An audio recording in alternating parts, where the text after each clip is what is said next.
my name is Laura Rupel, and welcome back to the Detours in Music podcast. Today's interview is a bonus episode for Season 3, an interview with Michael Delfín, keyboardist extraordinaire, doctoral candidate at the University of Cincinnati College Conservatory of Music. I hope you enjoy. Hello, my name is Michael Delfín, and I am a pianist and historical keyboardist. I live in Cincinnati. I work a number of keyboard-related jobs and fields in the area, and I'm a doctoral candidate at the University of Cincinnati College Conservatory. And can you talk about your start in music? I started playing piano in a sort of a casual fashion when I was 7, but the story goes, and I was a little too young to remember this, that I apparently walked up to the piano in church when I was 5, Mm-hmm. and my mom followed me over, and I, according to her, looked at the piano, and pointed to the piano and said, "I can do that." I don't remember this, but Yeah. I started lessons when I was 7, and classical music on an actual piano when I was 9. Okay. What was the lessons at 7 then? A series of teachers, um, one not being a good fit, Okay. another we moved, another moved, Mm-hmm. yeah, until I was 9 and found a teacher who was my teacher for 9 years. Great. When was your kind of transition to thinking of music as something you wanted to pursue?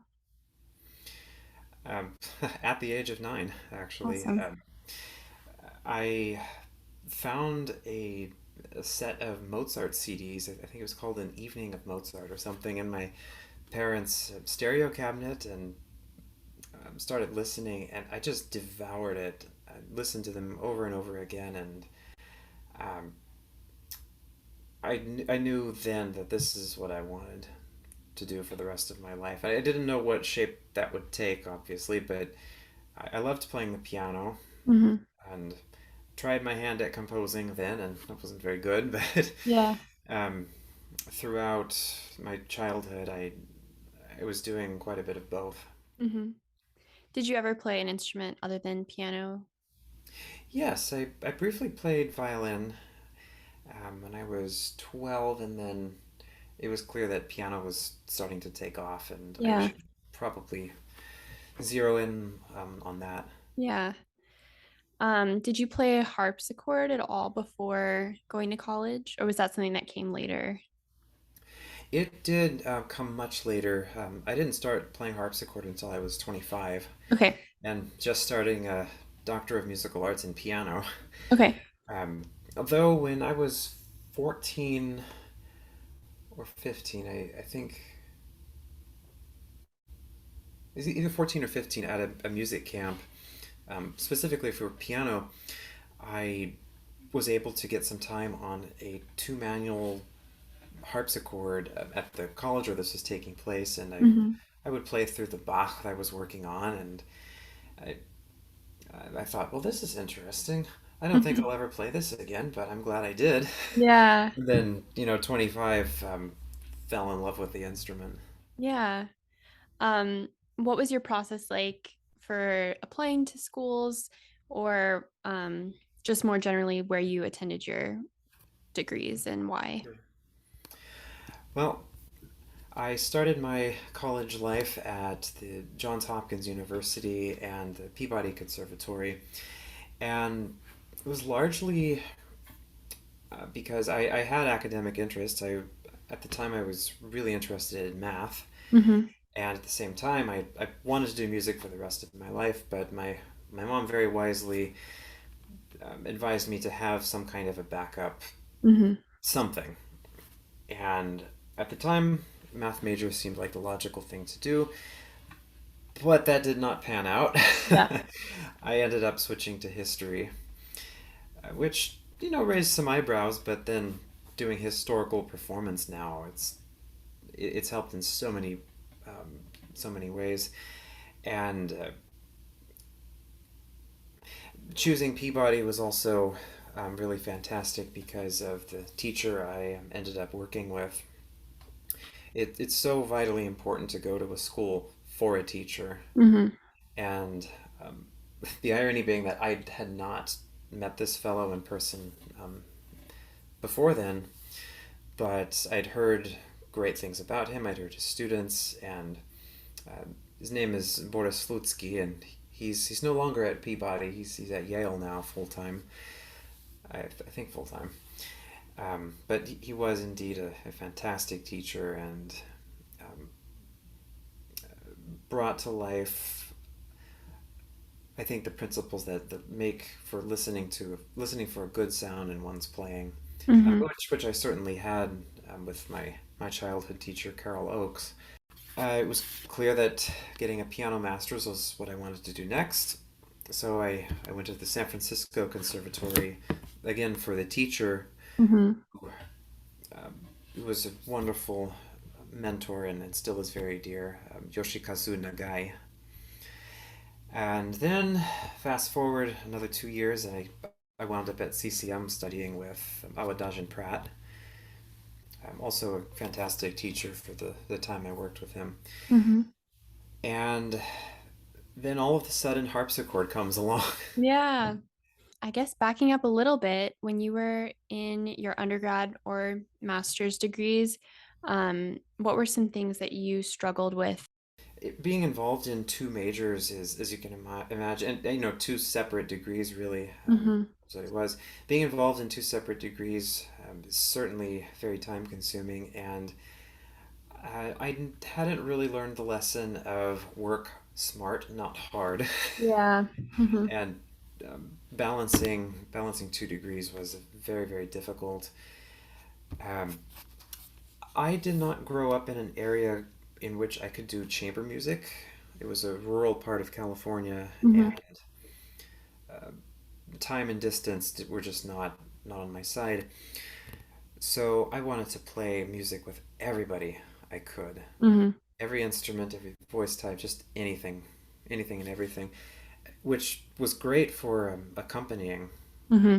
Um, I had been a strong sight reader since I was a child, and I could take whatever music and sit down and play through it, and that's how I became aware of repertoire. This is before YouTube, and if you wanted CDs, you went to the library.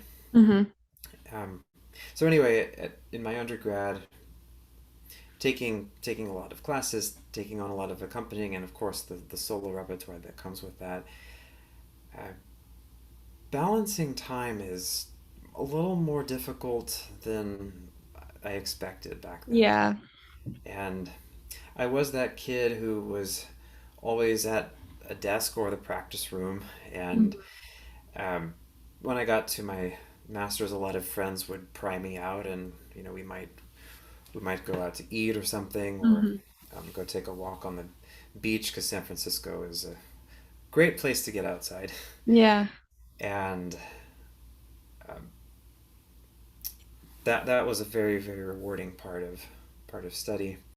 For younger um, for younger folks in full time study, the advice that one of my um, dear mentors, Michael Unger, who was my harpsichord teacher at CCM, said to me is go on walks, Mm-hmm. you know. And I tell my students sometimes, if you find yourself just sitting and looking outside, get out there. Yeah. It's a If you, sign you need to go breathe some oxygen. well, it seems like this passion for piano and history has kind of come together now in your life. But do you think if the music never stuck with it, would you be doing something history related? Yes, I certainly thought about it. At one point, actually, speaking of undergrad, there was a point where I had a good long look in the mirror and asked myself, is this what I really want to be doing? And the answer was a very quick yes, Hmm. just going through a rough time. Um, but I considered pursuing history, becoming a historian, potentially a theologian, actually. That was a strong interest for a while. But if in another lifetime, I might have been an astronomer. if I had not been in music, let's say, Hmm. I think astronomy would have been just as fascinating. Maybe Yeah. there's something to do with the endless pursuit of music as this higher Hmm. plane, this higher form of communication, and astronomy. Um, Astronomy has always fascinated me, especially with the new NASA Webb telescope. The pictures we're getting from that are just astounding, and then knowing the science behind it is Yeah. that would have been an incredible career. That's really cool. Can you talk about that focus shift from piano to harpsichord and how that came about?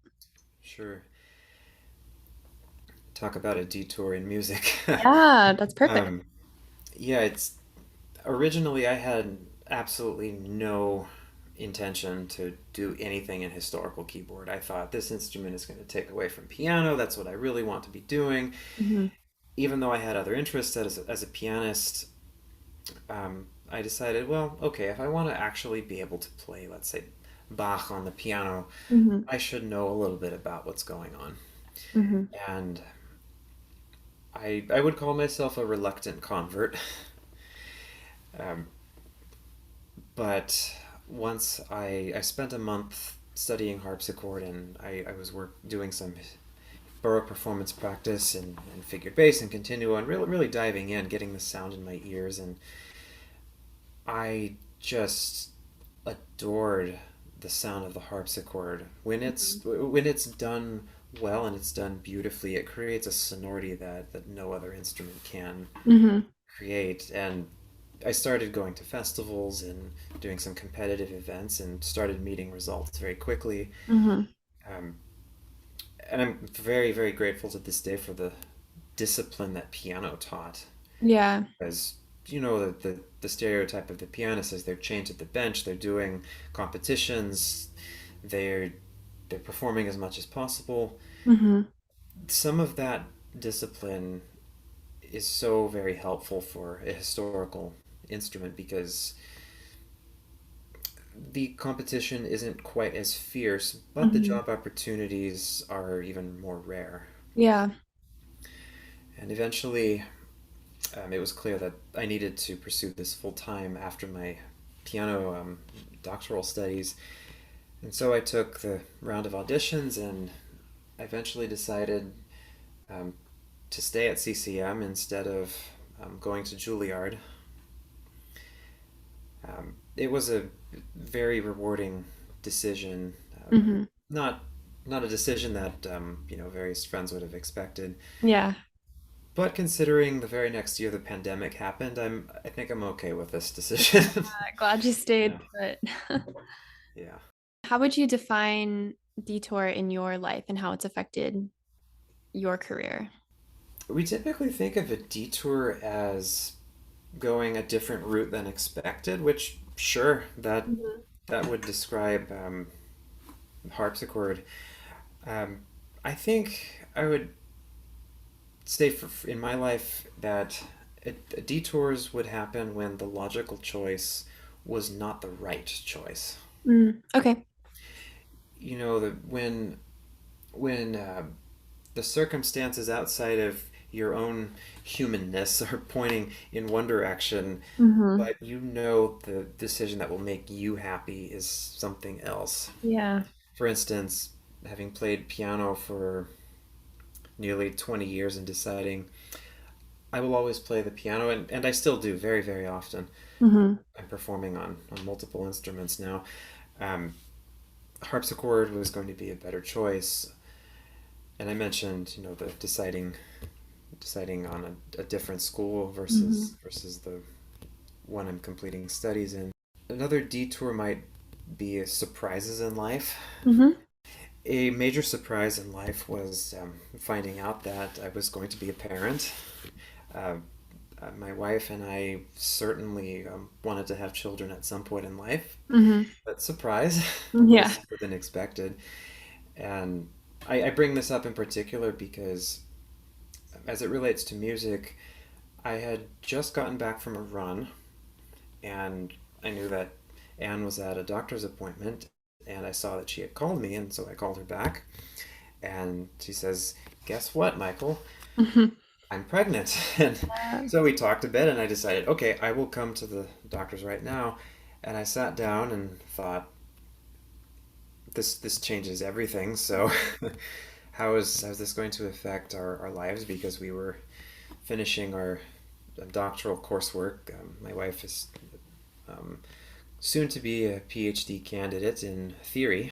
So I sat for a few minutes, and at this time I was preparing for the Juro International Harpsichord competition, which was just shy of 2 months away. And actually, um, the final round of that competition was a year ago yesterday. Okay. Um, and I got up and I said, I have to win this competition. And then Hmm. went and got cleaned up and went to the doctor's. Well, as it turns out, I'd been practicing most of the day at that point and into the night and starting in the early hours of the morning and such. And well, the end result was that they did not award a first place, but I did tie for second. Okay. So having children can be quite a motivator. Yeah, yeah. um, so sometimes things in life just end up being detours too, you know. Hmm. It's not just music leads you in one certain path. It might be that life is going to pull you in a direction and it changes priorities, but in this case, it makes you very efficient in practicing. Yes, that is a very good point. Like you said, the discipline of knowing how to practice and prioritize things, I'm sure, is very helpful when you have a baby. Yeah. What are some of your current goals, either personally in like your own practice or the music field in general, stuff like that? As far as my field or fields now go, Mhm.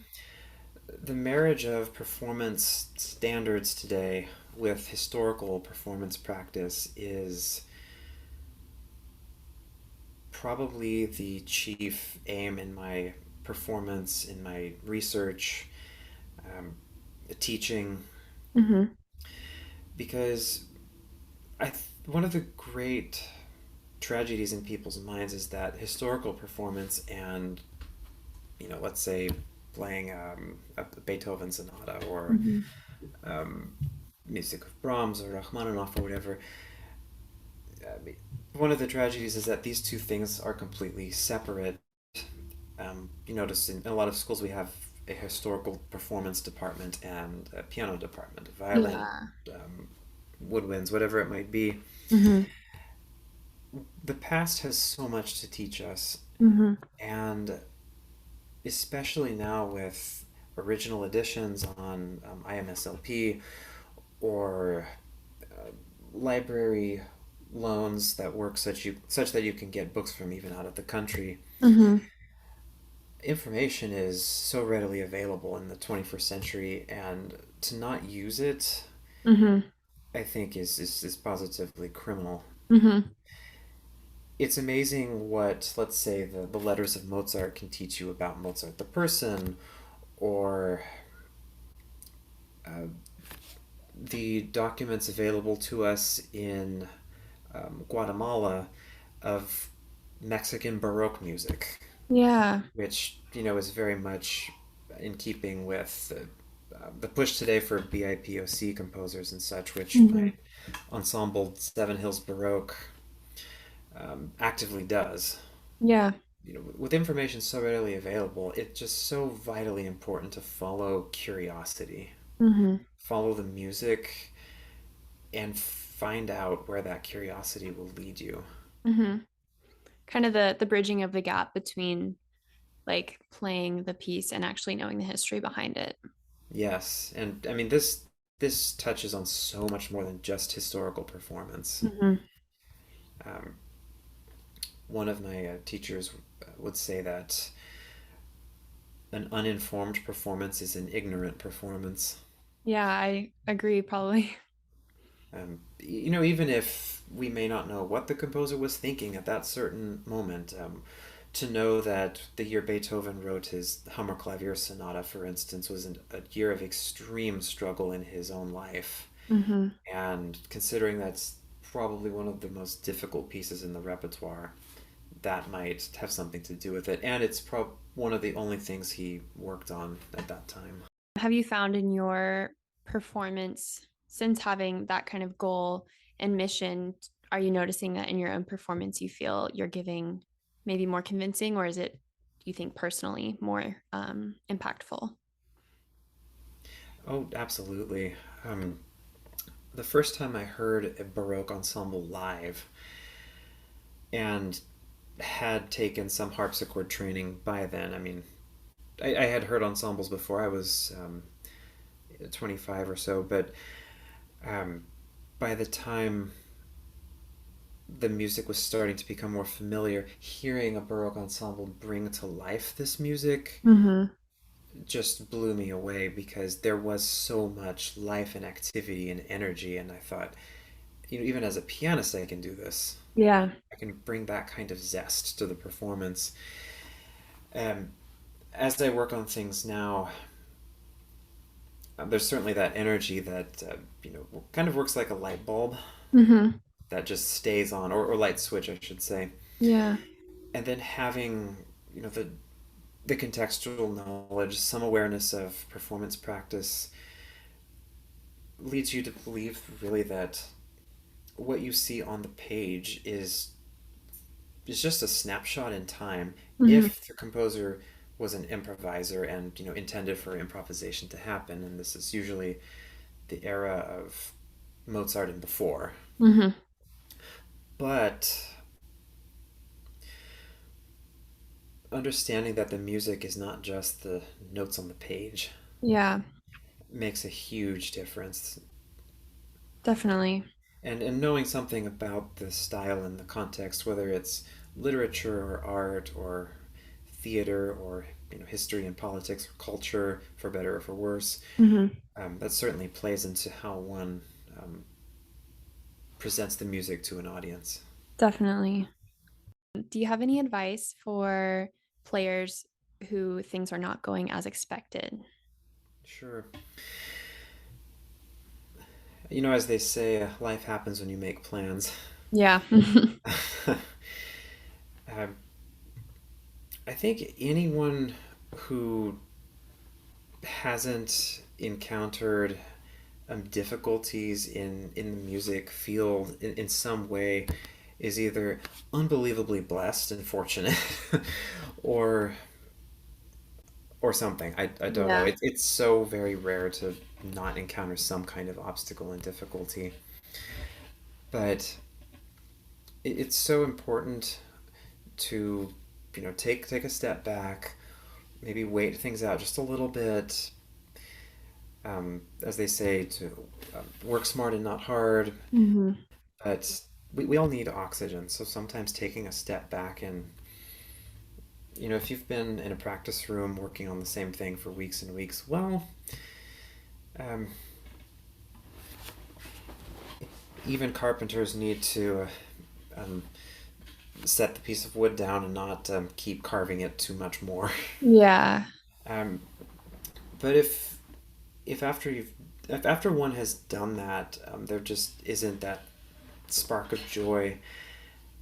Sometimes it's important to ask oneself, you know, is this bringing me joy?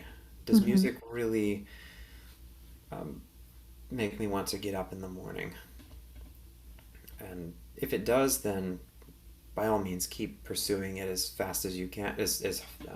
Keep pursuing it as intensely as you can. And if not, I think in this day and age, it's one is encouraged to actually pursue other things in life, Mm-hmm. and that's perfectly fine.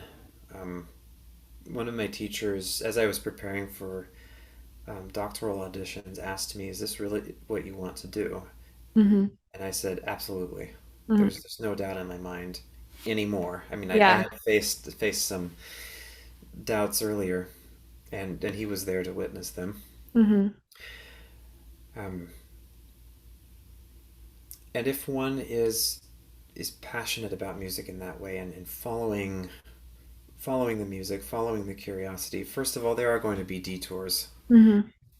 It's just inevitable that things are going to be different than one has expected. I never expected to want to play the harpsichord, for Mm-hmm. instance, and wound up playing clavichord, forte piano, and organ as well. So, Yeah. um, but it's important if music is what you really love to ask yourself when times get tough, what about music brings me joy? Mm-hmm. Why really do why really do I want to do this? Mm-hmm. And I think only you can answer that question, and your answer will affect what steps you take to harness that joy again. And Mm-hmm. that happens if you're truly honest with yourself. Yeah, because like you've said, even if you know in your heart, this is what you want to do, you have to kind of know the why because Hmm. detours do happen and there will be times where you need to remind yourself or find that new answer within you or find that it's not there anymore and see what you can do from that. Hmm. It it makes a difference to be able to have that self honesty influence your playing, because an audiences pick up on that. They if you're passionate about what you're doing, your audience will be as well. There was a lot I really enjoyed from that conversation with Michael, but one of the things he mentioned that really has stuck with me is the concept that it's important to follow curiosity, finding things interesting and exciting and new, approaching your practice session and thinking, is there anything about this piece of music or is there anything about a piece of music I have that I actually am just really curious about or something new that I want to tap into? Whatever field you're in, I think it's really special to remind yourself ways that you can be curious and be excited and not just hammer down the same points every day, but actually find something new and follow new paths because you never know where they could lead. Thank you all for listening, and I hope you catch up with the Detours in Music podcast on social medias and hear our next interview. Thanks.